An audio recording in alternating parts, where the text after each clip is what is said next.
Bonsoir à tous ceux et celles qui nous rejoignent ce soir avec Conrad White Eagle pour ce livre, Un même souffle, le chemin vers une nouvelle conscience, une énergie universelle, une nouvelle lumière.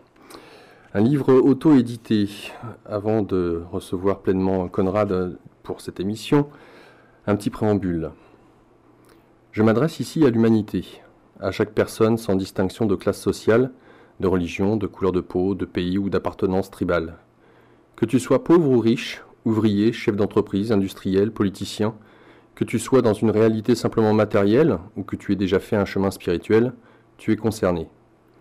Tu es acteur de ce qui se passe aujourd'hui et de ce qui se passera demain, dans 10 ans, dans 100 ans, dans 1000 ans. À ce jour, tu ne peux plus faire semblant que tout va bien, et même si tu penses être heureux, heureuse, ou si tu l'es vraiment, tu ne peux plus regarder juste ta vie individuellement, car nous sommes tous liés et connectés. Que tu le veuilles ou non, tu es uni à toute forme de vie.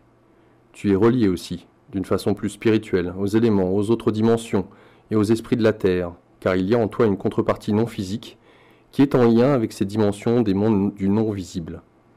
Tu es lié aussi au grand tout, à la mère Terre elle-même. Je souhaite et j'espère que cette vision éveillera en toi la conscience et l'envie de changer les choses et de préserver la vie.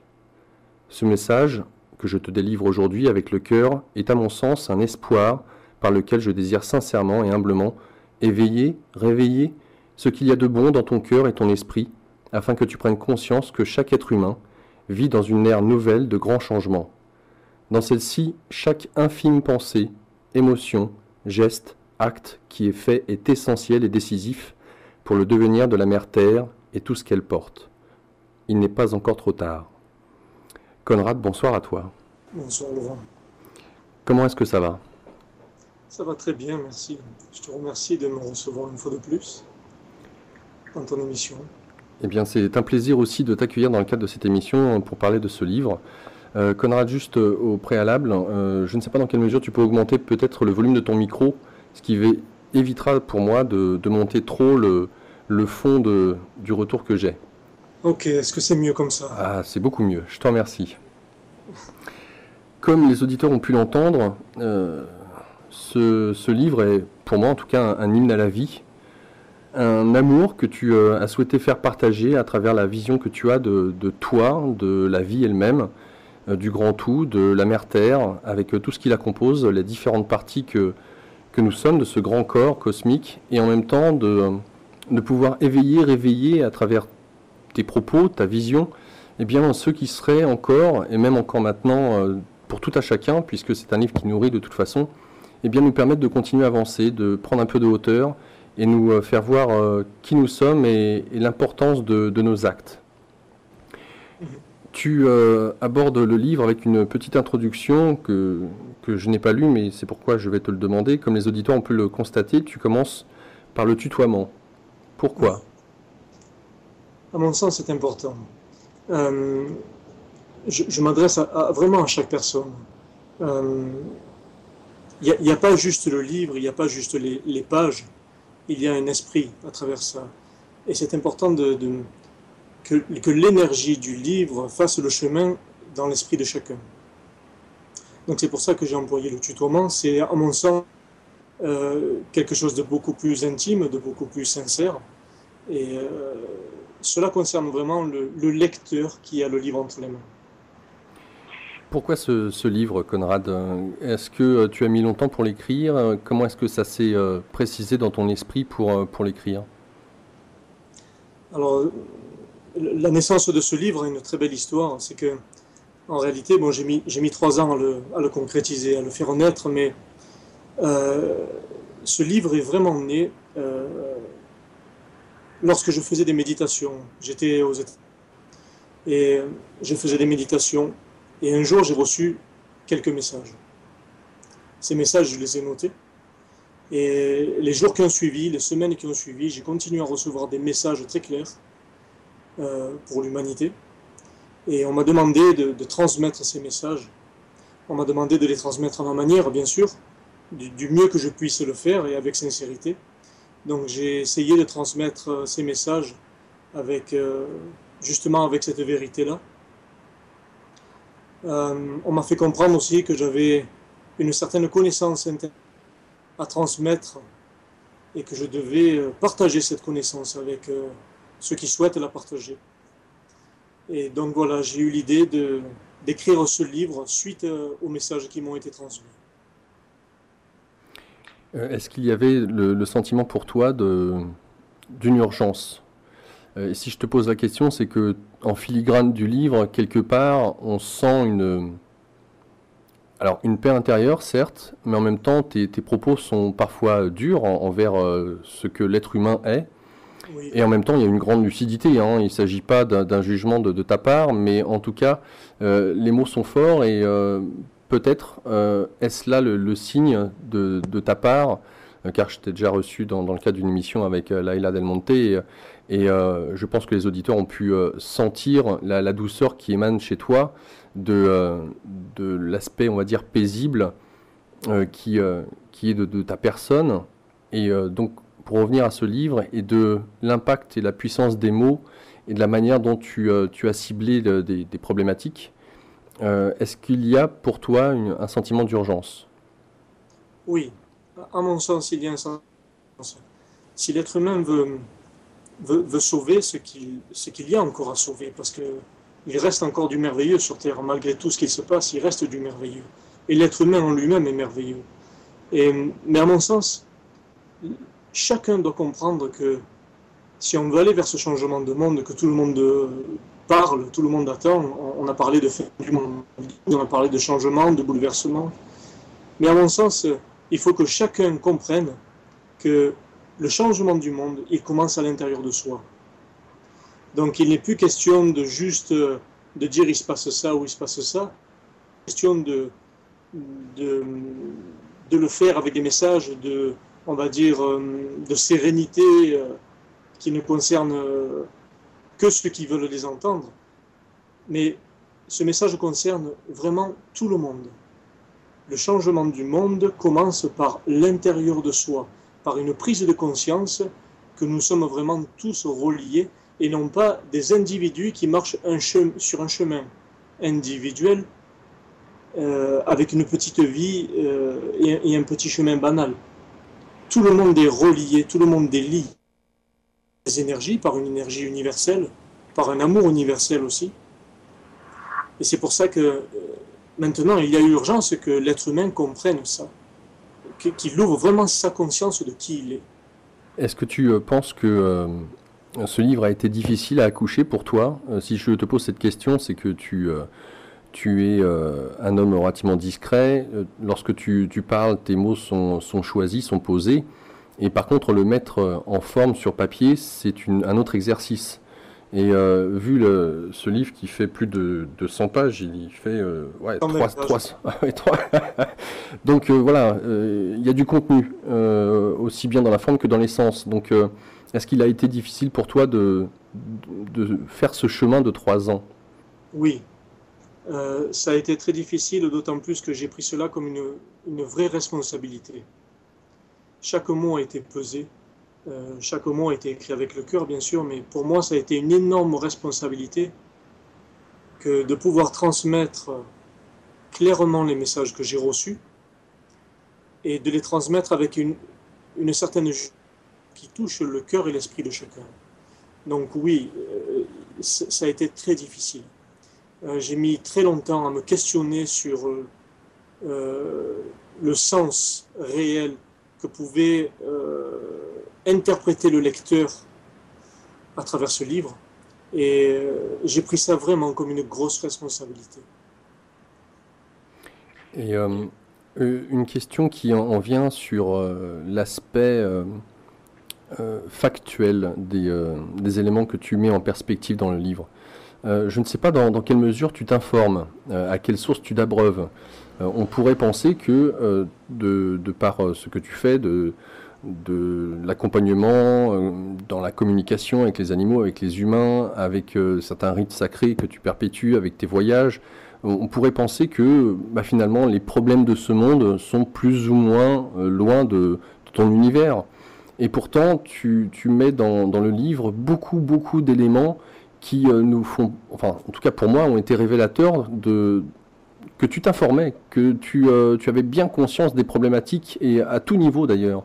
Et j'ai été un peu étonné de ça, justement. Je ne m'attendais pas à ce qu'il y ait autant de détails sur tous les domaines, sur finalement ceux qui sont dans le background, ceux qui sont derrière, qui plus ou moins tirent les ficelles, ceux qui finalement, les enjeux qui ne sont pas de prime abord visibles pour monsieur et madame tout le monde. Mhm. Alors, quand j'ai reçu les messages, quand j'ai reçu ces messages en méditation, on m'a donné beaucoup d'informations. On m'a donné des informations très claires et je perçois aussi beaucoup de choses de ce qui se passe sur Terre. Je perçois énormément de choses, euh, de la souffrance, diverses palettes de la souffrance à divers niveaux. Et donc après, forcément, euh, au plus les messages étaient clairs et au plus mes connaissances internes se réveillaient, au plus j'ai eu le besoin de m'informer davantage si ce que je recevais et ce que je ressentais était réel. Donc je me suis informé, bien entendu.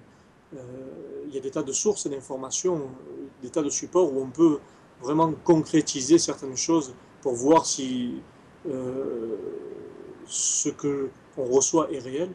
Donc, mais à la base, c'est vrai que ces messages que j'ai reçus m'ont révélé beaucoup de choses. Même des choses qui me paraissaient loin de moi au départ. Euh, mais je dois dire quand même que la plupart des sujets que j'ai abordés dans le livre, l'évolution que j'y ai mis du matériel vers le spirituel, on va dire, euh, j'avais déjà ça en moi depuis longtemps. J'avais déjà ça en moi qui se réveillait petit à petit au fil de l'évolution de mon chemin. Tout ça se réveillait. Euh, Toutes les actions de l'être humain, tout ce qui est en train de devenir la Terre. Donc ça se réveillait et pour moi c'était une évidence. Après ces messages sont devenus une évidence euh, et il fallait que je transmette ça. Conrad, on va avoir l'occasion de faire une petite respiration musicale pour les auditeurs qui viennent de nous rejoindre, puisque nous avons ouvert l'antenne réellement là depuis 15 minutes déjà. Juste avant de faire cette respiration musicale, un autre élément pour toi, de ce cheminement qui a été nécessaire pour écrire ce livre, 3 ans, qui vient de sortir là, tu me l'as envoyé courant septembre, hein. Octobre. Il est sorti au 1er octobre. Oui, bah déjà, oui, c'est allez, un mois maintenant. Lorsque tu regardes ne serait-ce que 3 ans en arrière, qu'est-ce que tu penses de ce que l'humanité, la Terre, d'un point de vue énergétique ou autre, est en train de vivre? Qu'est-ce qui nous serait demandé d'une manière générale là depuis ces 3 dernières années? Qu'est-ce que tu as constaté qui serait important peut-être pour les auditeurs de prendre conscience? Alors, c'est vrai que l'énergie de la Terre change. Il y a une ère, on sent une ère ERE, une ère de changement qui s'effectue, et il y a une réelle prise de conscience. De plus en plus de gens prennent conscience. Et à mon sens, il y a deux chemins qui se présentent à l'homme. C'est un chemin vers la continuité de tout ce qui est physicalité, de tout ce qui est matériel et tout ce qui n'est peut-être pas essentiel à la vie de l'être humain. Et un autre chemin qui représente un peu plus l'ouverture de conscience vers une certaine spiritualité, vers un lien avec d'autres niveaux qui sont intangibles. Et moi, je m'aperçois que l'être humain est en train de prendre conscience vraiment de ça. Il y a de plus en plus de gens qui essayent d'approfondir certaines choses, même si pour l'instant c'est flou pour eux. Ils ont envie de comprendre des choses. Je vois de plus en plus de gens qui se tournent vers quelque chose qui était intangible pour eux avant. Ils se disent wow, mais je suis attiré par autre chose. Il y a un bouleversement. Et c'est l'énergie de la Terre qui veut ça, bien sûr. Mais c'est aussi, je dirais, d'autres dimensions qui s'occupent de faire ces changements-là. Je rappelle donc pour les auditeurs, dans le cadre de ce magazine Énergie Positive, ce soir, notre ami Conrad White Eagle, pour ce livre, Un même souffle, vous pouvez vous le procurer sur son site conrad-la touche 6 de votre clavier, A, la lettre, .com, conrad-a.com. On pourrait, j'ai bien on pourrait, hein, penser que la vision que tu as, ma foi, c'est peut-être simple. Tu as des dons, entre guillemets, des facultés, des dons et des talents, et que pour toi d'avoir ce sentiment d'unicité, c'est facile. Que peut-être cela t'est tombé un peu tout cru, ou t'es tombé dans la marmite quand tu étais petit. Et est-ce qu'il y a un moyen de pouvoir accéder, je dirais, alors est-ce qu'on peut parler d'état d'être? Je ne sais pas, ça va être en même temps toute la difficulté de ce soir de pouvoir mettre en perspective ce qui nous unit tous. Et en même temps, j'aimerais que tu puisses commencer à nous dire quel genre d'enfant tu étais, et comment peut-être expliquer que cette sensibilité qui est la tienne aujourd'hui n'a pas été plus ou moins peut-être dénaturée par finalement le monde dans lequel nous vivons en tant que pays dit, entre guillemets, civilisé. Oui, alors c'est vrai que pour moi les choses paraissent évidentes, mais tous ces dons, Laurent, dont tu parles, ces capacités, toutes ces choses-là, l'être humain l'a dès la naissance. Moi j'ai eu la chance en étant enfant de ne pas complètement me couper de tout ce qui m'avait été donné, comme à tout un chacun. À la naissance, l'enfant reçoit une espèce je dirais, de connaissance universelle. Il a ses dons et ses capacités ouvertes, il a l'instinct, il a tout ce qui est nécessaire pour vivre en harmonie avec la Terre. On lui offre tout ça. Je dirais, l'énergie universelle lui est donnée. Après, progressivement, avec les diverses formes d'éducation, ça commence par l'éducation parentale, puis l'éducation scolaire, puis certaines formes d'éducation religieuse, on coupe progressivement l'enfant de ses capacités intangibles pour le faire rentrer dans un monde matériel. Je prends l'exemple basique d'un enfant qui va se mettre à table et qui va manger. On va lui dire finis ton assiette. Dans le finis ton assiette, il y a un impératif qui est la vérité pour celui qui le dit. Mais en réalité, un enfant, comme un animal, mange ce qui est nécessaire pour lui et n'a pas besoin de plus. Tout comme un enfant, quand on le met au sol, si tu fais l'essai, tu verras un bébé, tu le mets par terre dans la nature, il va instinctivement goûter toutes les choses qu'il trouve au sol, l'herbe, les fleurs, et ça c'est l'instinct aussi. Qu'est-ce qu'on va lui dire? On va lui dire, mets pas ça à la bouche, c'est sale. Et on coupe progressivement l'enfant à cet instinct naturel, à ses dons, à toutes ses capacités, qui le relient avec l'univers, avec la terre, et avec le Créateur aussi. Et on le fait entrer progressivement dans un monde matériel, tangible, qui est faussement sécuritaire. Et tout ça, progressivement, ça le coupe de ses capacités, de cet instinct. Et progressivement, il va aller vers quelque chose de matériel qui va remplacer cette énergie universelle. Alors quel était pour toi peut-être le milieu dans lequel tu as grandi? Quels étaient l'environnement, le milieu socio-culturel, tes parents, qui t'ont permis de garder ce contact avec l'essence? Alors c'est vrai que moi j'ai eu la chance de grandir dans le ranch familial. J'ai eu la chance de grandir au milieu des animaux, au milieu de la nature. Et j'ai eu la grande chance aussi que mes parents ne m'imposent rien. À l'époque où les copains et les copines allaient au catéchisme, allaient faire leur communion, tout ça, moi on ne m'imposait pas tout ça. Et j'ai appris à observer la nature, j'ai appris à observer les gens, j'ai appris à observer les animaux, sans qu'on m'impose quoi que ce soit. J'ai pas été influencé par quelque chose de religieux ou quelque chose de tribal, quelque chose d'ethnique. J'ai vraiment fait l'expérience de la vie. Et je remercie mes parents pour ça, qui m'ont fait ce cadeau. Parce que je pense que sinon, je ne serais peut-être pas sur ce chemin aujourd'hui, ou peut-être pas encore sur le bon chemin. Alors comment s'est passée pour toi la rencontre avec le système de l'éducation nationale? Ça a été très particulier. Je me mettais à l'écart un petit peu et j'avais difficulté à assimiler des choses qui pour moi me paraissaient quelque peu faussées. J'avais une connaissance interne qui me disait l'essentiel, qui me disait ce que l'être humain doit savoir.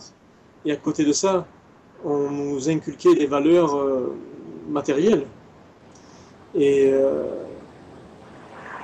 dès cette éducation, d'ailleurs, si tu peux remarquer, et pour ceux qui le remarquent aussi, dès cette éducation scolaire-là, on te met sur une échelle de valorisation. On te met sur une échelle où tu dois te situer de façon inférieure ou supérieure à quelque chose qui est externe à toi-même. On te fait un système de comparaison avec des notes, par exemple. Des gens te donnent des notes. C'est un système de comparaison par rapport à quelque chose qui est externe à toi-même, donc qui est en réalité faussé, parce que ça ne fait pas partie de toi-même. Et on te met cette échelle de valorisation et de dévalorisation progressivement tout le long du chemin de ta vie. Et c'est là que commence l'illusion, entre guillemets. Parce que ça ne permet pas à l'être humain d'être vraiment lui-même. On le fait se comparer à quelque chose d'externe. Oui, tu parles de l'identification et on y reviendra de toute façon pour ce qui est de l'enfance et pas seulement. Tu mets en perspective finalement nos conditionnements et la manière dont ces derniers impriment une illusion, comme tu viens de le préciser, un rapport aux autres et aux choses qui est dans la comparaison, mais pas seulement, bien entendu, c'est tout le système dans lequel nous vivons en tant que pays industrialisé, qui est un mode de compétition. Et dès le moment où il y a un plus et il y a un moins, il faut pouvoir se situer. Et le plus est valorisé, bien entendu, et puis et pas le négatif. Mais au-delà de ça, de ce rapport que tu as pu avoir avec l'éducation, comment là aussi tu te positionnes en tant qu'enfant? Est-ce que tu es quelqu'un qui va se faire discret pour pas froisser les autorités ou l'autorité que représentent peut-être les professeurs, voire peut-être aussi les professeurs qui vont peut-être faire pression sur les parents en disant bah voilà, votre fils veut pas s'intégrer, ou il y a un problème chez vous, messieurs, dames, parce que aussi les parents peuvent être montrés du doigt par rapport à ça. C'est vrai que j'ai été très discret. Je me mettais toujours un peu à l'écart. Et les professeurs, moi j'ai souvenir des professeurs qui parlaient à mes parents en disant il a un certain potentiel mais il ne veut rien faire. En réalité, c'est pas que je ne voulais rien faire, mais je ne voulais pas faire dans leur sens à eux. Je voulais pas aller dans ce sens et pas faire dans ce domaine tangible. Il y a beaucoup d'enfants, de plus en plus d'enfants comme ça. Alors maintenant, les catégories d'enfants surdoués, où on les met de côté et on les met dans des écoles spécialisées, mais très souvent, c'est parce que les enfants, comme ça, qui se mettent un petit peu. C'est, à mon sens, des enfants pour qui la connaissance universelle est toujours là, elle est toujours vibrante en eux, et ils luttent contre le système d'éducation tangible pour pouvoir essayer de garder cette connaissance. Et quelque part, ils sont entre deux mondes. Et on leur fait bien remarquer qu'ils sont entre deux mondes. Oui, tu parles des enfants surdoués, voire l'hyperactivité. Est-ce que tu mets ça dans le même panier, si je puis dire, entre les enfants hyperactifs et les enfants surdoués, ou pas? C'est possible. Je pourrais même mettre aussi les enfants autistes, par exemple. Tout enfant différent n'est pas forcément inférieur et n'est pas forcément classifié, ne doit pas être classifié comme différent. C'est juste que le mode de pensée et d'action dans lequel on le met ne lui permet pas d'exploiter son potentiel divin, son potentiel universel. Et ça frustre l'enfant. Donc il va le manifester de diverses manières. Soit il va devenir autiste, soit il va devenir hyperactif, ou soit il va se plonger dans quelque chose de complètement tangible, dans des études très poussées, pour exprimer des choses qui ne sont pas forcément des choses que les autres pourraient comprendre. Donc il va l'exprimer à sa manière à lui. De ceux qui te connaissent, ou en tout cas peut-être à travers tes écrits, ou ce que tu peux faire comme travail, est-ce qu'il y a une étiquette qui peut-être t'est posée, hein, et puis d'ailleurs ton comment est-ce que je pourrais dire ça, White Eagle, ça fait forcément, ou ça ramène à des connotations amérindiennes. La résonance chez toi qu'il y a eu avec cette culture, comment s'est-elle faite, et comment peut-être expliquer que on est en France, pour avoir connaissance de la culture amérindienne qui se trouve de l'autre côté de l'Atlantique, il faut déjà en avoir connaissance, s'intéresser un tant soit peu à cette culture, à ce mode de vie, On les qualifie d'animistes, et en même temps on va parler des esprits, des différents éléments ce soir. Tous ces qualifications, si je puis dire, concernant le peuple amérindien, comment tu t'es retrouvé en résonance, en contact avec cette culture? Je dirais que ça s'est fait, c'était déjà en moi. C'était déjà complètement en moi. Je suis né en France, mais euh, pour moi c'était d'évident. Ça pouvait pas être autrement.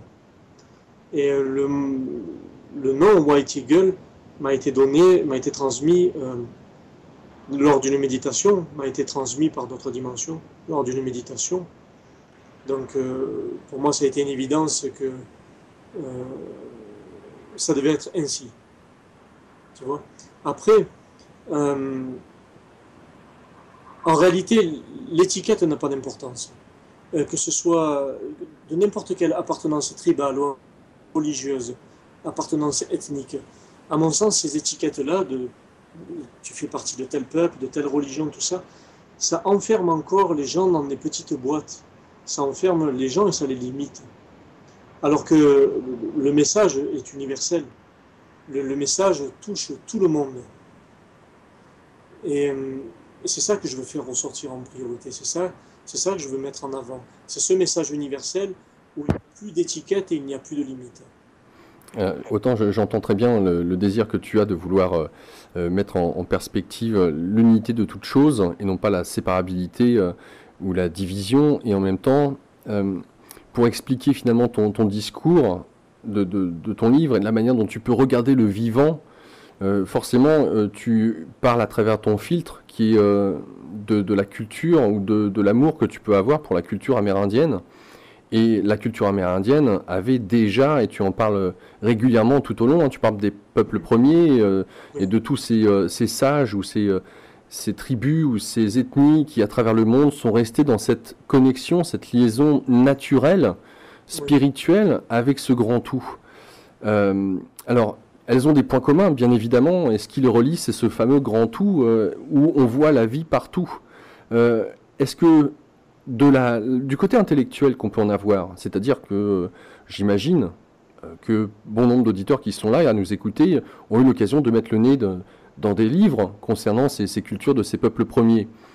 Mais en avoir une connaissance intellectuelle, c'est une chose, mais de là à vivre en sentant que dans chaque brin d'herbe, arbre, pierre, chaque élément, il y a des esprits, que ces esprits sont là en communication avec nous, que nous en sommes pas forcément conscients, que cela peut être coupé, mais en même temps de rendre grâce parce que tout est vivant. Ça, c'est autre chose, c'est une manière de l'intégrer dans son cœur, dans sa foi, et c'est un cheminement qui est totalement différent de celui de l'intellect. C'est pour ça que je te parlais de cette connexion avec les Amérindiens, et dans quelle mesure, finalement, de ce rêve, et quand je dis ce rêve, toi, en tant qu'Européen, Français, ayant cette connexion avec ces Amérindiens, j'imagine, tu vas nous dire ce qu'il en était, que adolescent, voire jeune homme, il y avait cette aspiration à vouloir avoir le sentiment intérieur que c'était vrai, que c'est vrai d'ailleurs pour toi. Mais malheureusement, ou heureusement, je ne sais pas, autour de toi, bah, très peu de gens sont dans cet esprit-là, ou sont dans cette manière d'aborder la vie. Et on se sent, entre guillemets, seul, en disant, mais finalement, je suis différent, est-ce que je suis pas dans la norme? Et on y revient au conditionnement et à l'enfant dont tu parlais tout à l'heure. Et le besoin, à un moment donné, de franchir un pas, un saut, traverser l'Atlantique, pour trouver ce que l'on sait déjà, mais besoin de résonance, de reconnecter en voyant quelque part ceux qui incarnent ça. Alors, dans quelle mesure cela s'est-il passé pour toi? Alors, moi, ça a été très simple, en fait, au niveau des connexions avec les connaissances amérindiennes. J'avais déjà une connexion interne depuis bien avant avoir traversé l'Atlantique. Mais ensuite, quand je suis allé là-bas, ce qui m'a davantage pris, c'est pas le contact avec les gens, c'est le contact avec les esprits de la Terre. J'ai eu beaucoup de révélations là-bas par les esprits. Et toutes ces révélations m'ont confirmé un petit peu les connaissances que j'avais à l'intérieur de moi, tous les ressentis que j'avais au niveau des esprits, des rochers, des pierres, des arbres, des animaux. Toutes ces connexions que j'avais m'ont été confirmées et même confortées par cette connexion avec les esprits de la Terre en Amérique du Nord. Et ça a fait vraiment résonance en moi, ça a confirmé beaucoup de choses et ça m'a permis d'exprimer aussi beaucoup de choses. Après, les Amérindiens ne sont pas les seuls, comme je l'explique dans mon livre. Beaucoup d'anciens peuples, beaucoup de peuples premiers, comme les Égyptiens, les Esséniens, les Sumériens, les Mongols, Les Australiens, les Sibériens, les Mayas, les Aztèques, tous ces anciens peuples-là avaient ces connexions avec l'essentiel. On leur a transmis ces connaissances, et bien sûr, on leur a transmis cette possibilité de connexion avec l'univers, avec le grand tout. Mais ils avaient tous ça en eux. Ils l'ont toujours pour les descendants des anciens peuples. Ils ont toujours cette connexion à l'essentiel, à l'énergie universelle, parce que tout est énergie en réalité. Que ce soit toi, un arbre, un animal, l'ordinateur à travers lequel on parle, la voiture, et même les pensées, les émotions, les intentions, tout n'est qu'énergie qui vibre à sa manière. Et c'est à ça qu'on est connecté. C'est pour ça que quand je parle d'énergie universelle, on est connecté à cette énergie universelle et donc on est connecté les uns aux autres et à toute cette énergie qui vibre. Et c'est ça quelque part que les anciens peuples ont essayé de garder en eux ça. Et je pense que c'est essentiel maintenant pour l'être humain de retourner à ses vraies valeurs, de retourner aux choses essentielles. Conrad, tu commences ton livre en abordant l'utilité des choses. Est-ce que nous vivons, est-ce que dans notre environnement proche, et là tu t'adresses avec le tutoiement à tout à chacun, lecteur, mais là pour le coup auditeur, sur l'utilité des objets qui nous entourent. Et à travers l'utilité, qu'est-ce que tu veux dire? Qu'est-ce que tu entends par utile? Il y a des choses qui sont utiles et qui sont nécessaires. Il ne faut pas se leurrer. Bien sûr, on a créé un certain modernisme, et dans ce modernisme, l'être humain est devenu dépendant de ce modernisme et a utilisé cette dépendance pour des besoins, pour travailler, par exemple, pour se déplacer, pour communiquer. Là, il y a des choses qui sont utiles. Et après, il y a beaucoup de superflu. Je prends l'exemple, et là je vais citer un paradoxe un petit peu, qui me tient à cœur. Tu regardes les enfants qui meurent à travers le monde, les enfants qui meurent de faim. Et non plus. Paradoxalement, tu as des personnes qui collectionnent des voitures de luxe à l'autre bout de la Terre. C'est ça que je veux mettre en avant. L'utilité des choses et le superflu des choses. On a le droit d'être dans l'abondance à partir du moment où on est heureux.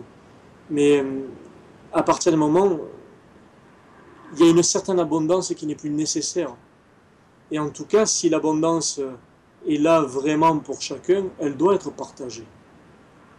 Il ne doit plus y avoir ce paradoxe d'enfants qui meurent, qui n'ont pas un verre d'eau par jour, et un homme qui va collectionner des voitures de luxe à plusieurs millions d'euros. Tu vois? Et là, on n'est plus dans l'essentiel. On est vraiment dans le superficiel et dans le superflu et dans vraiment quelque chose de matériel et d'inutile. Ouais, tu parles alors, en longuement et dans les détails, et tu reviens dessus régulièrement, mais sous différents angles, de cette superficialité, de l'utilité que l'on a des objets autour de nous. Tu parles aussi de l'opulence de notre époque, qui, nous dis-tu, n'est plus en accord avec la mère Terre. Oui, oui. Parce que on épuise énormément de ressources, plus que ce que la Terre peut fournir, que ce soit dans les minéraux, dans les végétaux, dans l'eau, on puise plus que ce qui est nécessaire en réalité. Et il y a des choses dont on pourrait se passer complètement, ou au moins réduire ce mode de consommation, même si on ne s'en passe pas, parce qu'on est rentré dans un système où il y a ce phénomène de consommation. C'est universel. On a mis l'être humain dans un système de consommation. Mais on pourrait peut-être, si conscience, on peut réduire ce mode de consommation et ne plus donner le pouvoir à cette consommation. Est-ce que de ce dont tu es en train de nous parler là, est-ce que tu penses que c'est entendu? Parce que tu mets bon nombre d'exemples de gens que tu rencontres lors de ton parcours et que tu précises dans le livre, et de voir finalement le paradoxe. On va venir à parler des animaux, mais ce qui est étonnant, c'est que tu as des personnes qui viennent à toi et qui sont dans cette démesure.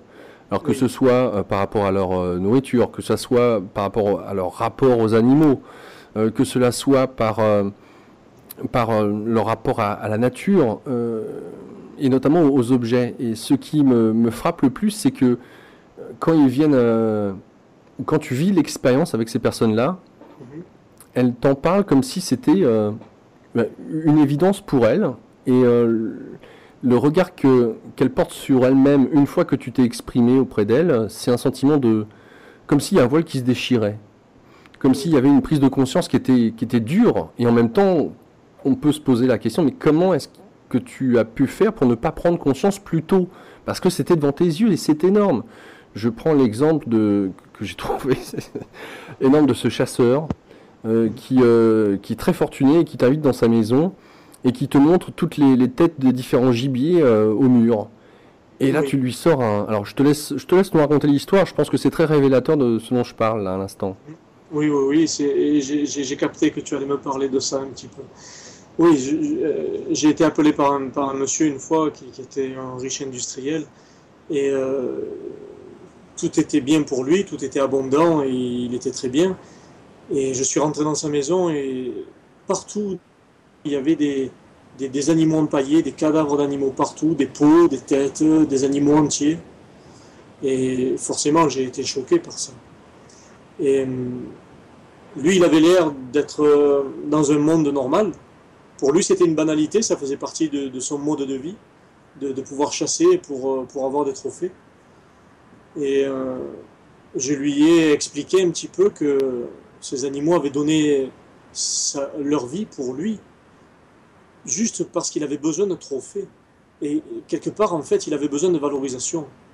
On a pu des choses de l'enfance dont il n'avait pas forcément conscience, mais après coup, il a réfléchi à ça. Et je lui ai expliqué que ce qu'il faisait, c'était pas nécessaire dans la mesure où il ne mourait pas de faim. Il ne chassait pas pour se nourrir, il chassait pour avoir des trophées. Et quelque part, c'était juste pour se valoriser. En gros, c'était ça. Et il a pris conscience de ça. Et il a été choqué lui-même de ses actions. D'ailleurs, tu parles de ces grands monsieur, entre guillemets, tu les mets tout au long du livre. Oui. Et, et ces grands monsieur, juste là aussi, à l'image du tutoiement où tu expliques pourquoi tu as utilisé cette formule-là, et bien là aussi, ces grands monsieur que tu mets entre guillemets, tu expliques un petit peu qui ils sont, en tout cas vu du cœur.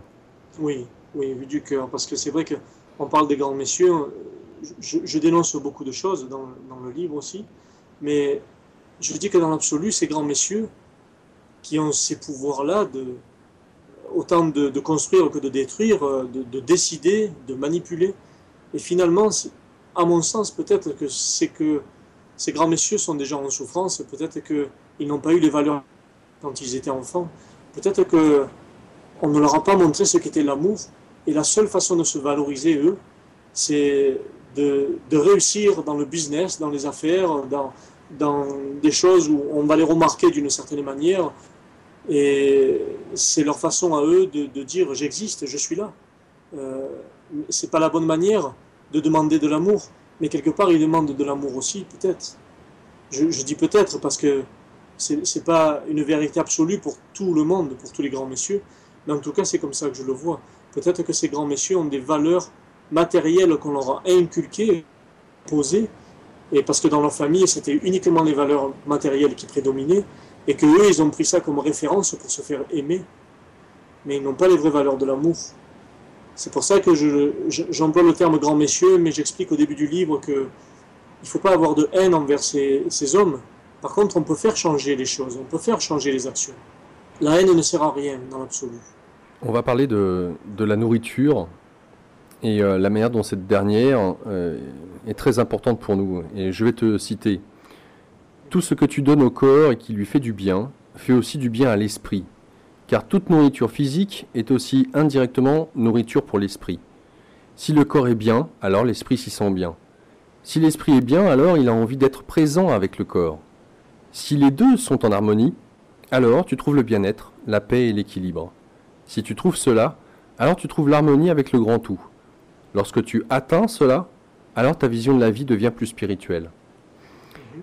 Alors c'est un vaste sujet parce que finalement, quand on entend nourriture, pour les auditeurs, on entend à ce que l'on ingurgite, qu'on mâche et qu'on avale, bien évidemment, mais tu vas bien au-delà de ça. Alors qu'est-ce que tu entends par nourriture? Il y a plusieurs formes de nourriture. J'ai abordé un petit peu dans le livre, j'ai abordé la nourriture terrestre, la nourriture émotionnelle aussi et la nourriture spirituelle. Mais les trois sont essentiels. On ne peut pas vivre une vie à avoir juste de la nourriture spirituelle ou de la nourriture terrestre. À mon sens, il faut être conscient de ce qu'on donne à son corps et à son esprit. Il y a beaucoup de mal-être chez les êtres humains en ce moment parce que toute la nourriture devient industrialisée. Bon, il y a des maladies, tout le monde le sait, il y a de plus en plus de maladies, de cancers, de choses comme ça. Mais il y a aussi une espèce de mal-être parce qu'il y a beaucoup de carences chez l'être humain. Ça affecte directement son système immunitaire et cette carence l'affecte aussi émotionnellement. Donc toute nourriture est primordiale, essentielle. Il ne faut pas négliger l'une ou l'autre. C'est important de se nourrir correctement, spirituellement, émotionnellement et de façon terrestre aussi. Alors, la première des choses, c'est que c'est vrai, de plus en plus de choses sont faites de façon industrielle, y compris la nourriture. Mais ce qu'il faudrait faire, c'est de pouvoir revenir à des choses simples, se dire quand on a quelque chose dans l'assiette, est-ce que ça c'est une partie de la terre-mère? Est-ce que ça je pourrais le trouver dans la nature, à cet état-là, quand je me le sers dans l'assiette?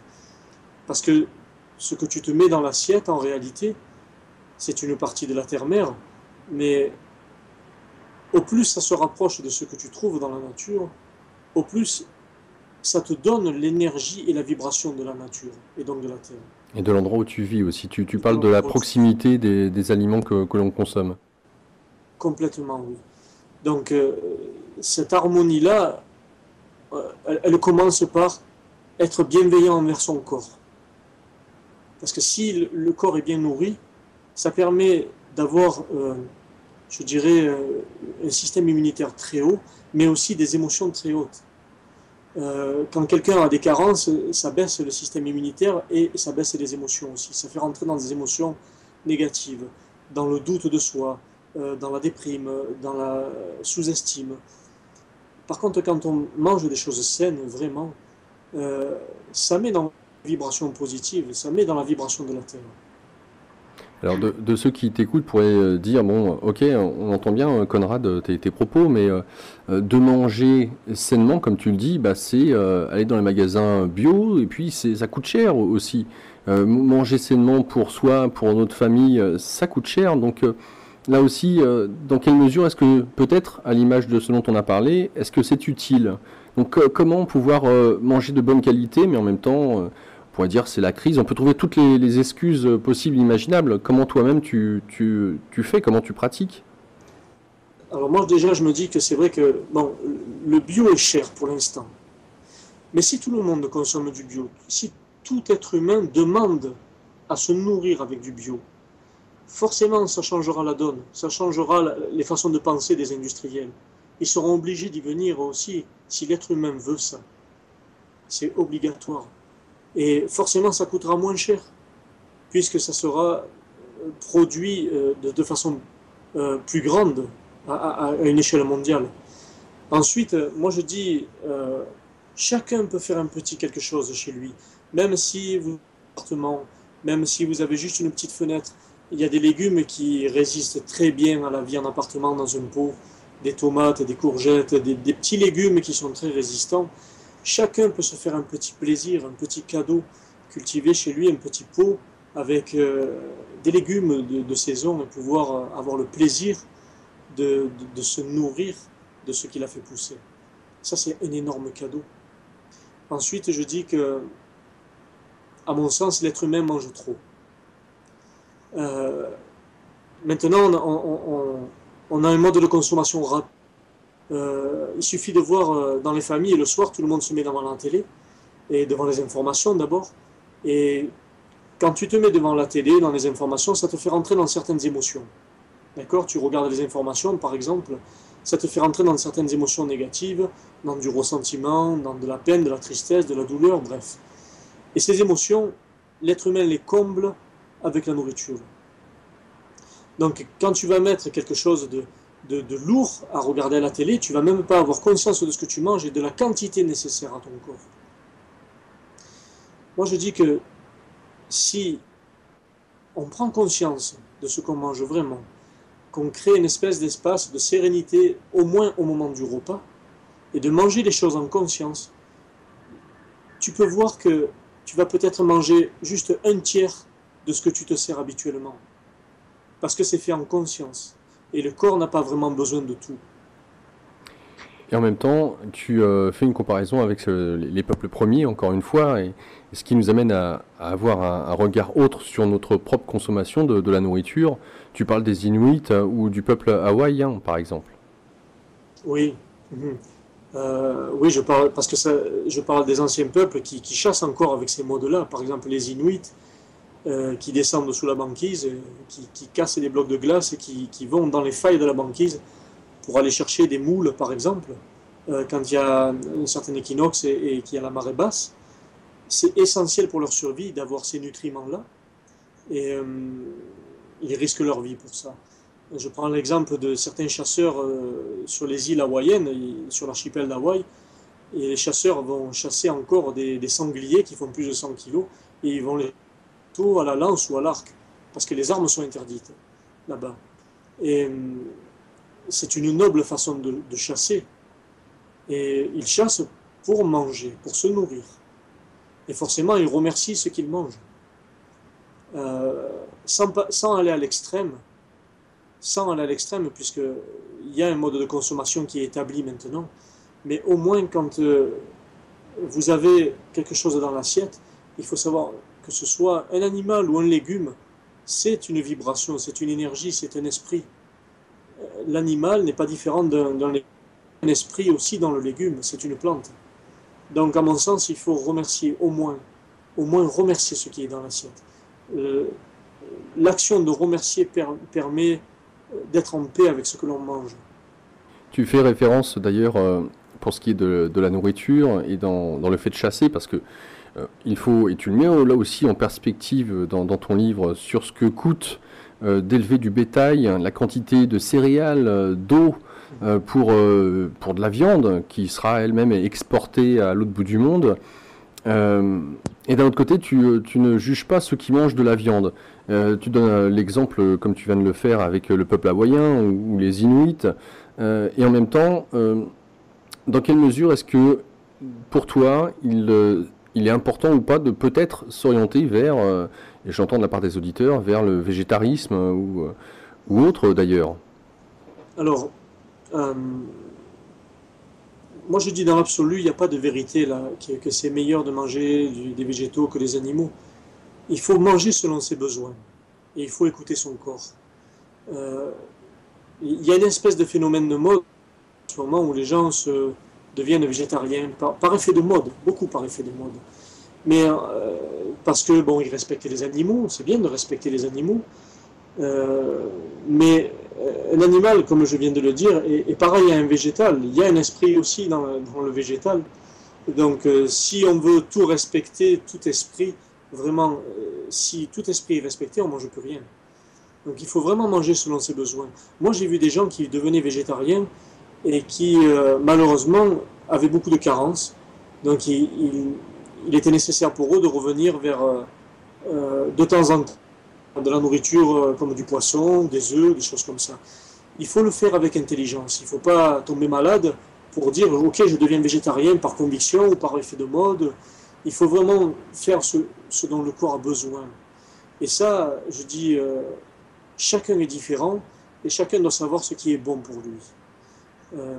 Dans la mesure où c'est fait de façon raisonnable, bien sûr. Oui, encore faut-il écouter son corps. Donc, tu nous dis qu'il y a toutes sortes de distractions au moment du repas. Tu as pris l'exemple de la télé, il peut y en avoir d'autres, hein, être devant son ordinateur pour manger.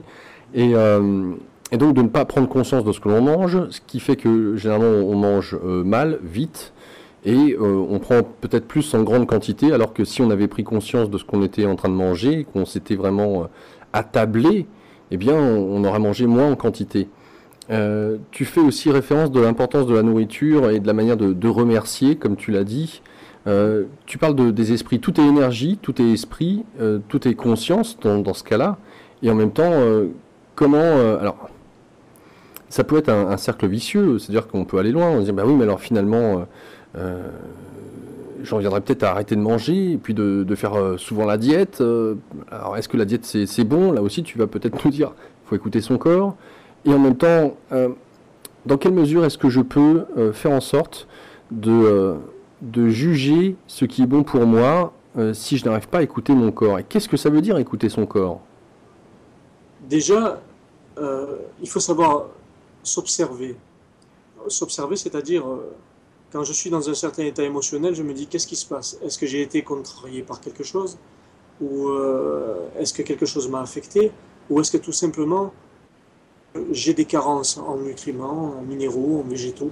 Peu importe.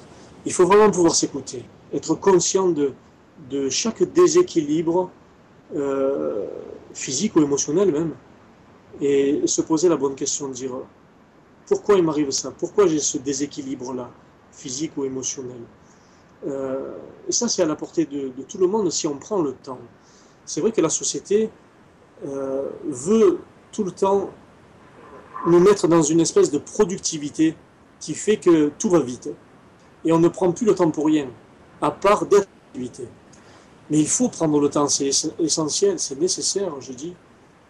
Comme je l'ai expliqué, si on veut aller vers un changement de monde, si on veut aller vers un monde nouveau, plus serein, plus merveilleux, plus paisible, on doit d'abord changer son monde interne. Donc pour changer son monde interne, il faut se connaître, faire connaissance avec soi, pouvoir s'observer et dire à quel moment j'ai des déséquilibres, à quel moment il y a quelque chose qui se passe physiquement ou émotionnellement chez moi et d'où ça peut venir.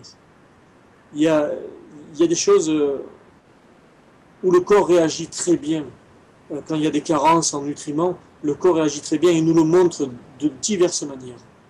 Ça peut être avec la peau, les cheveux, avec une baisse de la vue, avec un mot dans certains organes. Il y a diverses alertes qui montrent physiquement ou émotionnellement qu'il y a une carence, qu'il y a quelque chose qui ne va pas. Alors, puisque tu parles de savoir s'écouter, justement, tu abordes dans une partie du livre, et, bon, puisque tu nous tends la perche, autant la saisir, tu parles de la conscience, et que pour développer cette conscience, il n'y a pas 36 000 solutions. Ça passe par l'instant présent, et à travers l'instant présent, de pouvoir développer deux facultés que tout le monde a, c'est l'observation et l'écoute. Et tu viens de les mentionner. Alors, je te laisse en parler parce que c'est vraiment essentiel, cet instant présent, et d'autant plus touché que tu interviens dans la radio ici maintenant. Donc, dans quelle mesure est-ce que cet instant présent est précieux? Et pourquoi est-ce que cela engendre ou devrait engendrer une plus grande écoute et une plus grande observation? Le moment présent est important parce que c'est ce qui permet d'avoir la conscience du soi et d'avoir la conscience de la reliance avec cette énergie universelle, avec ce grand tout. Sans être dans le moment présent, tu n'es pas vraiment toi-même. C'est-à-dire, très souvent, dans ta journée, dans le quotidien, l'esprit vagabonde entre le passé et le futur. L'homme pense à ce qu'il a fait hier, à ce qui lui est arrivé, il va penser à demain, à ce qu'il doit faire, et il oublie d'être là, maintenant. Très souvent, l'esprit et le corps rassemblés dans ce moment précis. Et ça empêche d'être soi, ça empêche d'être rassemblé, d'être là, vraiment, le corps et l'esprit ensemble. Et le moment présent est essentiel, ne serait-ce que de pouvoir marcher dans la rue en conscience, dire je suis là maintenant. Tu observes les gens dans la rue ou dans un supermarché, aucun n'est vraiment dans le moment présent. tu le vois, un il pense au rendez-vous qu'il va prendre demain, l'autre il est à son téléphone en train de se demander ce qui va se passer cet après-midi, l'autre court après le bus parce qu'il dit je vais arriver en retard, il y aura des conséquences, et tout le monde oublie d'être là vraiment avec lui-même.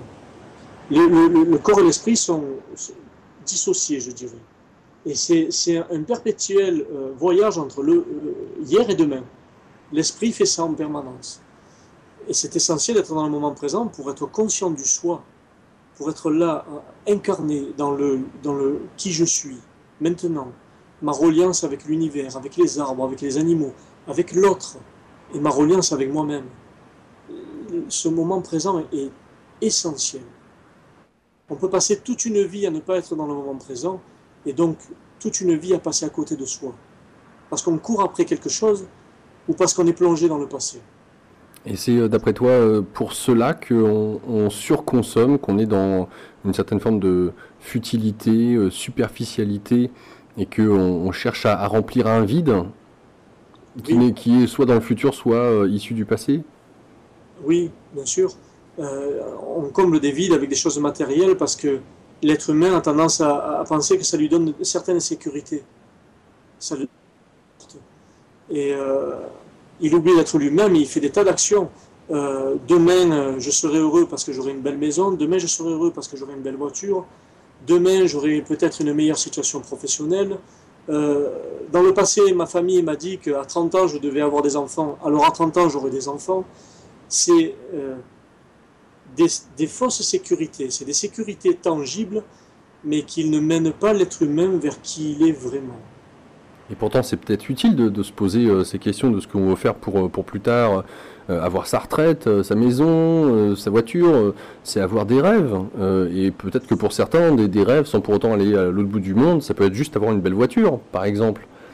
Donc, dans quelle mesure est-ce que le fait de... Et puis même toi, comment est-ce que tu fais? Dans quelle mesure est-ce que tu penses à l'avenir? Non, je ne pense pas vraiment à l'avenir. Et ça, je surprends beaucoup de gens quand je le dis parce que euh, je suis vraiment là. Je ne me préoccupe pas de ce qui va se passer demain parce que j'ai confiance.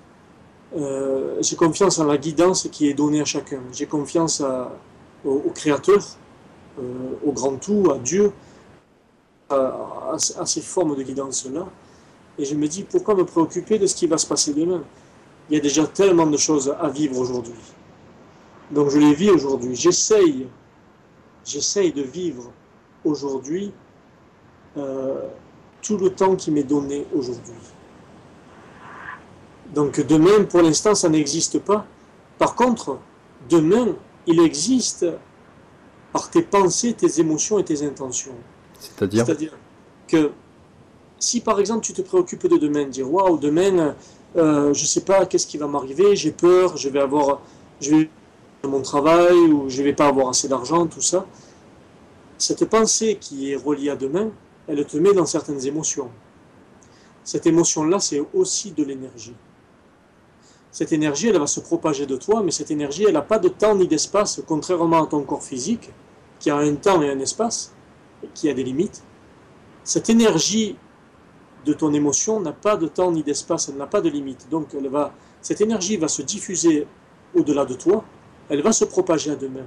Et elle va créer une réalité demain, en fonction de tes pensées, de tes émotions, de tes peurs, de tes certitudes, ou de ta bienveillance envers toi-même, que ce soit dans le positif ou dans le négatif. Tes pensées et tes émotions, c'est de l'énergie qui se propage à demain et qui va créer ton demain quoi qu'il arrive. Donc l'essentiel, c'est de se mettre dans une énergie vibratoire positive aujourd'hui, maintenant. Faire tout ce qui est possible aujourd'hui pour être heureux, pour être bien, pour être serein, parce que ça te met dans une émotion positive, donc dans une vibration positive. Cette vibration, elle se répercute à demain, et forcément tu créeras quelque chose de meilleur demain, parce qu'aujourd'hui tu vibres quelque chose de positif. Ok, alors je vais prendre un autre exemple. Admettons que tu sais ce que tu devrais faire. Mhm. Mais tu n'arrives pas à le faire.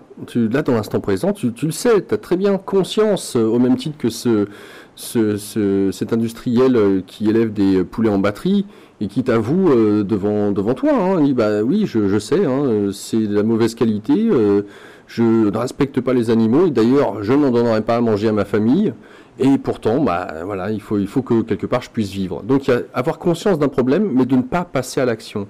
Donc, sans pour autant se projeter 10 ans plus tard ou dans une semaine, mais juste dire que aujourd'hui, tu as loupé quelque part, une action que tu auras pu faire, qui aurait été peut-être, tu n'en sais rien, porteuse, et pourtant tu ne le fais pas.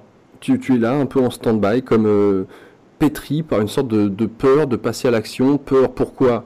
Peut-être issu du passé, de quelque chose d'inconscient. Tu sais qu'il y a quelque chose qui t'empêche de le faire. Donc, comment prendre cette appréhension, cette peur, déjà de l'instant présent, que tu ne réalises pas, que tu ne fais pas l'acte que tu es censé faire? Euh, alors, ça, je dirais que souvent, quand on ne passe pas à l'acte, c'est qu'il y a probablement, je dis probablement, des doutes ou des peurs de soi, des doutes ou des peurs de qui on est, ou un manque de confiance, ou un manque d'estime. En tout cas, il y a les doutes ou les peurs, et qui ont des sources lointaines, hein. Ça peut provenir de l'enfance, d'un mot qui a été dit, de l'un des parents, peu importe. Mais le fait de ne pas passer à l'action, c'est vraiment, je dirais, pour employer un mot juste, c'est vraiment ne pas être vraiment à l'écoute du soi profond. Tu vois, dire je sais que je dois faire quelque chose, mais je ne le fais pas dans l'absolu. Tu n'es pas vraiment à l'écoute du soi profond, c'est-à-dire du soi spirituel, je dirais, qui est relié à quelque chose d'universel, mais tu es à l'écoute de certaines valeurs qui sont peut-être matérielles, qui sont peut-être prioritaires. Des fois, moi j'ai vu des gens, par exemple, des couples qui restaient ensemble alors qu'ils étaient malheureux, et tout ça parce que l'un gagnait un peu plus d'argent et l'autre avait peur de perdre, peur de ne pas pouvoir payer la voiture, peur de se retrouver seul et de ne pas pouvoir acheter une maison ou payer un loyer. Alors par sécurité, il ne passait pas à l'action et il reste avec l'autre.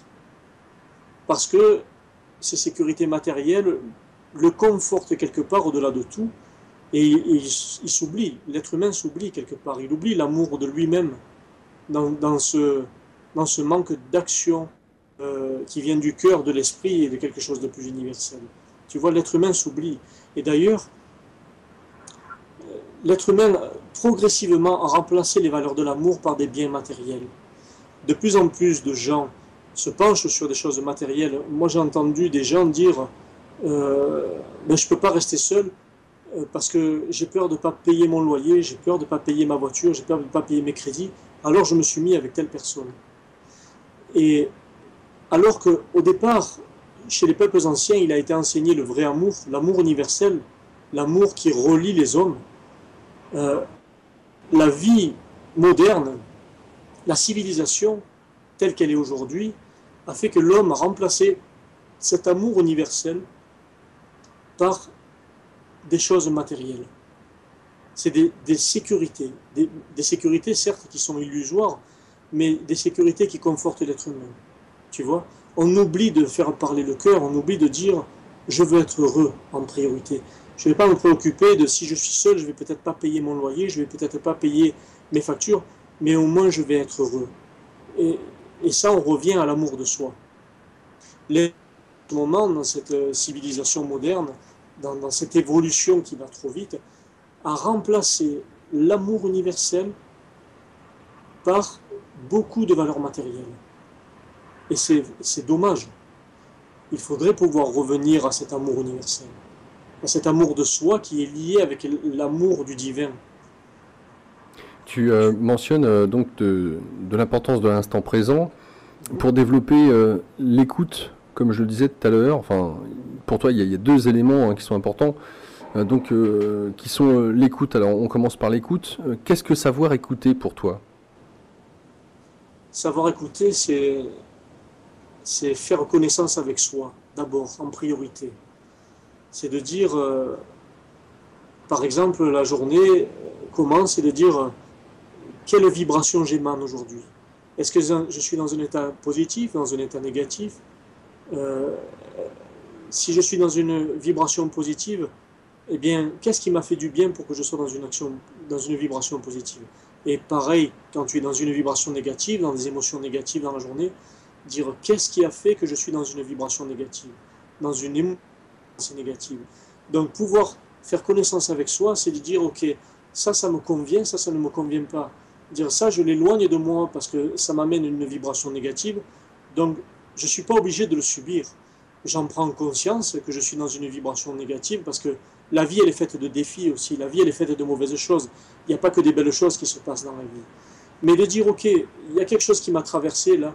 J'ai eu une circonstance, un événement ou une personne qui m'a fait rentrer dans une émotion négative. Je l'accepte. Ça fait partie de ce que je dois vivre et ça fait partie de la connaissance de moi-même.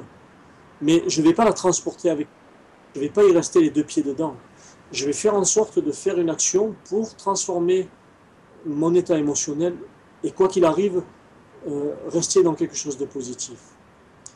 Prendre connaissance de soi, c'est de dire qu'est-ce qui est bon pour moi et qu'est-ce qui n'est pas bon pour moi, sans se leurrer, sans se mentir, être vrai avec soi-même. Dire ok, le compagnon il est là, je ne suis pas heureux depuis 25 ans avec cette compagne, avec ce compagnon, mais jusqu'à maintenant j'ai tenu parce qu'il y a des valeurs matérielles au milieu. Et de dire dans l'absolu, maintenant je me donne de l'amour, je m'écoute, et là, dans cette écoute, ça c'est pas bon pour moi parce que je ne suis pas heureux. Je ne suis pas dans une vibration positive. Alors, qu'est-ce que serait pour toi l'observation, autre élément indispensable pour développer la conscience de l'instant présent? L'observation de soi, tu veux dire? Bah, tu mets en perspective l'observation et l'écoute. Alors, je vais, si tu veux, juste les détails. 275. Voilà. Bah, écoute, tu parles de la conscience. Oui. Tu poses la question de savoir, sais-tu ce que veut dire réellement ce mot? As-tu une notion de son sens? Oui. Je ne parle pas bien sûr de la définition de celle-ci, décrite comme une perception de sa propre existence, de sa réalité, de la connaissance intuitive, faculté de sensation. Donc c'est une bonne définition, hein, tu nous dis de la conscience, mais tu veux aller un peu plus loin, un peu plus en profondeur pour nous faire prendre conscience de cette conscience à un niveau plus subtil, universel. Donc tu nous fais part du mot conscience. Et à partir de là, donc tu parles de l'instant présent et de l'importance de l'observation et de l'écoute. Oui. Pour être lucide. Oui. Alors, quand je dis observation et écoute, c'est vraiment pouvoir s'observer dans tous les aspects de la vie. Dire qu'est-ce qui est bon pour moi et qu'est-ce qui n'est pas bon pour moi. Être à l'écoute de soi et dans l'observation de soi, c'est dans l'absolu, qu'est-ce qui me rend heureux et qu'est-ce qui ne me rend pas heureux. Pourquoi? Parce que il faut prendre conscience que quand tu es dans une émotion négative et quand tu es dans une vie qui ne te convient pas, qui te rend malheureux, forcément ça te met dans une vibration négative, d'accord? La vibration négative, elle n'est pas individuelle. Tu es un individu, certes, mais cette vibration négative, elle émane de toi et elle ne devient plus individuelle, elle devient universelle. Et elle va affecter d'autres choses négatives qui se passent sur Terre. Ça rejoint une forme d'énergie, c'est-à-dire ça nourrit des énergies qui sont similaires à la tienne. C'est-à-dire ça peut nourrir jusqu'à l'autre bout de la Terre des enfants qui souffrent, des enfants qui sont malheureux. C'est pour ça qu'il est important d'avoir cette conscience plus subtile, de dire je ne suis pas juste un individu individuel. Tu vois? Et c'est là le paradoxe. L'individu et l'individualisme. On n'est plus des individualistes, on n'est plus individuel à partir du moment où on émane une énergie. Elle est diffusée, cette énergie, jusqu'à l'autre bout de la Terre. Et ça affecte tout aussi. Ça affecte tout. Et ne serait-ce que ta maison, déjà, quand tu es dans une énergie négative, ça affecte les objets dans ta maison, ça affecte les plantes, les animaux, les autres êtres qui sont avec toi. Donc c'est cette conscience plus subtile dont il faut être lucide. Et c'est ça que je veux expliquer. C'est ça que je veux ouvrir. tu vois. Tu donnes un très bon exemple par rapport à cet homme qui vient vers toi parce qu'il lui arrive des choses bizarres, mystérieuses. Enfin, en tout cas, c'est le terme que tu utilises. Notamment, il te parle de sa voiture, qu'il a tout le temps des problèmes. Il avait un désir, un rêve, c'est de s'acheter une belle voiture toute neuve pour éviter d'avoir des problèmes. Mais pas de peau, là aussi, la voiture arrive à tomber en panne. Et tu lui proposes de monter avec lui pour voir ce qui se passe. Et je te laisse raconter la suite. Oui, oui, j'ai eu plusieurs cas comme ça de personnes qui influençaient les objets. Pour prendre l'exemple de cet homme-là, cet homme avait toujours eu dans sa vie des voitures qui tombaient régulièrement en panne, où il avait des accrochages ou des choses comme ça. Et arrivé à sa retraite, un peu plus tard que sa retraite, il a décidé d'acheter une voiture neuve, de se faire enfin un cadeau. Et puis il m'appelle un jour en me disant, le terme exact c'est j'ai la poisse, j'ai l'œil, on m'a mis l'œil. On m'a jeté un sort, elle me dit parce que je comprends pas, toute ma vie j'ai eu des voitures qui tombaient en panne et j'avais des accrochages, des accidents. Et là avec ma nouvelle voiture toute neuve, j'ai encore des accrochages, elle tombe en panne et toute neuve. Donc on m'a jeté un sort, forcément on m'a jeté un sort. Donc je suis allé balader avec lui, avec cet homme-là. Je lui ai dit, ok, on va aller faire un tour en voiture. Et je me suis aperçu que quand il arrivait en ville, cet homme commençait à avoir de la colère. Il commençait à insulter les gens, il commençait à se mettre en colère, à vouloir à tout prix passer. Il klaxonnait, il vociférait, il disait des mots dont je ne citerai pas ici à l'antenne, mais des mots pas gentils envers les autres conducteurs.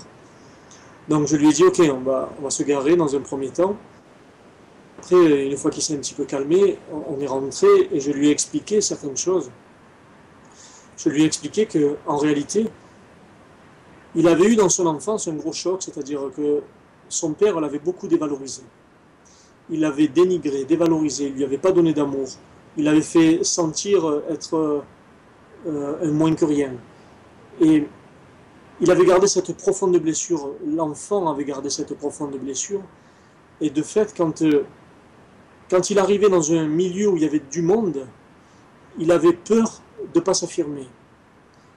Il avait peur que tout le monde pense comme son père, c'est-à-dire que c'était un moins que rien. Alors il était en colère envers tout le monde. Et cette colère qu'il avait dans sa voiture, c'est de l'énergie, la colère aussi, tout comme l'amour. C'est pareil, c'est la même chose, c'est une énergie. Cette colère, elle émanait dans sa voiture, elle faisait, du coup, cette énergie faisait tomber la voiture en panne, et elle se propageait même à l'extérieur et ça lui faisait avoir des accrochages. Et quand on est arrivé à résoudre les problèmes de son enfance, il n'a plus jamais eu de panne ni d'accrochage avec sa voiture. On influence vraiment tout avec notre énergie. L'énergie, elle n'est pas individuelle, on influence vraiment tout. Pour te parler d'une autre expérience, une jeune fille m'a appelé une fois en me disant... je ne sais pas pourquoi quand j'ai ma voiture, je prends ma voiture et il m'arrive toujours des accidents. Des petits accrochages, même bénins, mais toujours.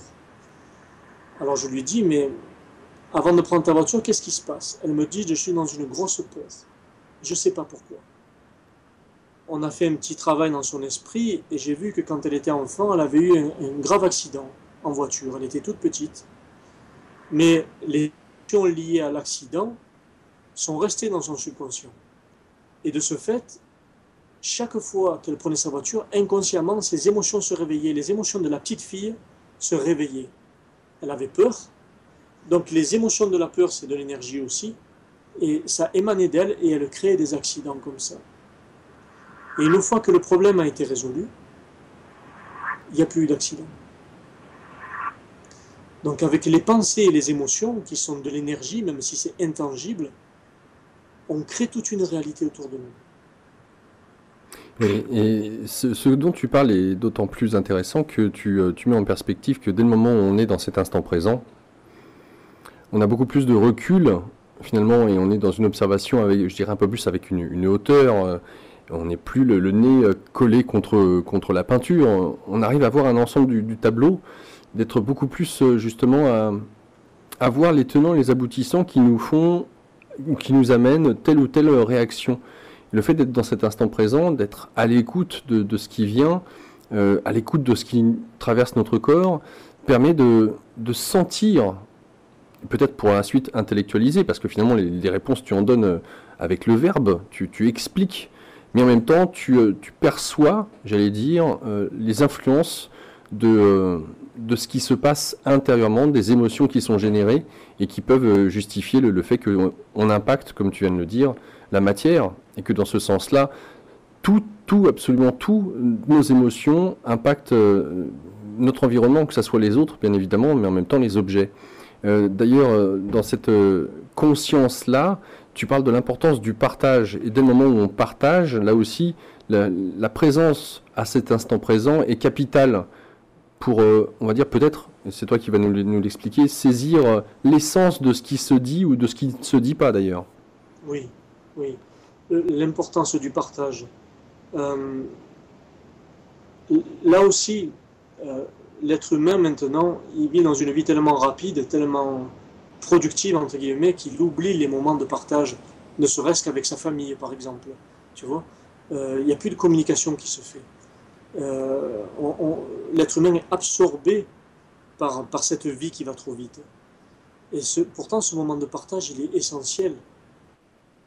Pouvoir laisser exprimer le cœur, parce que dans ce moment de partage, qui est un moment merveilleux avec l'autre, si le cœur parle, si tu es vraiment dans le moment présent, et que les émotions ne sont plus là du passé ou de ce qui peut se passer demain, si tu es vraiment là, vraiment dans ce moment de partage, le cœur parle, et là il y a vraiment une notion d'amour universel qui est partagée.